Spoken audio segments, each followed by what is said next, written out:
হাই আপুনি প্ৰথমতে browser open কৰক এইটো পাছত আপুনি গুগলত www.dimoriacollege.co.in ৱেবছাইটত লগ ইন কৰক লগ ইন হোৱাৰ পাছত ডিমৰিয়া কলেজৰ ৱেবছাইট হোম পেজ নিজে আহি যাব এইটো হয় ডিমৰিয়া কলেজ ৱেবছাইটৰ হোম পেজ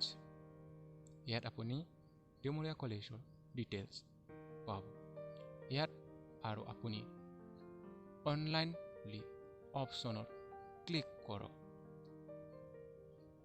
লগে লগে আকৌ এটা নটিচ আহি যাব এটা অসমীয়া আৰু ইংলিছ ইয়াত যদি আপুনি ইংলিছত ফিল আপ কৰিব হলে আপুনি ইংলিছত ক্লিক কৰক আৰু ইয়াত আপুনি এটা অপশ্যন আছে এপ্লাই অনলাইনত ক্লিক কৰক যদি আপুনি ৰেজিষ্টাৰ্ড হয় তেনেহলে ইউজাৰ আইডি আৰু পাছৱৰ্ড এণ্টাৰ কৰক যদি নতুন হয় তেনেহলে নিউ এনৰলমেণ্ট তাৰপিছত এইটো ফৰ্ম আহি যাব ইয়াত আপুনি ক্লাছ সিলেক্ট কৰিব লাগিব আৰু ষ্ট্ৰীম সিলেক্ট কৰিব লাগিব তাৰপিছত applicant name phone number email ID present address password বনাব লাগিব এইটো ফৰ্ম ফিল আপ পাছত আপুনি ৰেজিষ্টাৰ মতে ক্লিক কৰক তাৰপিছতে আকৌ এটা এপ্লিকেশ্যন ফৰ্ম আহিব এইটো হয় এপ্লিকেশ্যন ফৰ্ম ইয়াত আপুনি এপ্লিকেণ্টছ ডিটেইলছ বা ষ্টুডেণ্ট ডিটেইলছ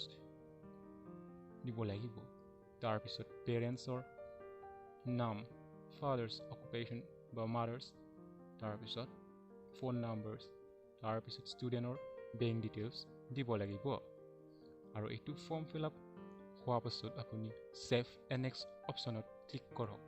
তাৰপিছত আকৌ এটা ফৰ্ম আহিব এই ফৰ্মত আপুনি documents signature photo passport upload কৰিব লাগিব তাৰপিছতেহে ফাইনেল এপ্লিকেশ্যন ফৰ্ম আহিব এইটো হয় ফাইনেল এপ্লিকেশ্যন ফৰ্ম ইয়াত আপুনি যেনেকুৱা ফিল আপ কৰিছে ইয়াত নিজে নিজে আহি যাব তাৰপিছত এই ফৰ্মটো আপুনি প্ৰিণ্ট আউট কৰক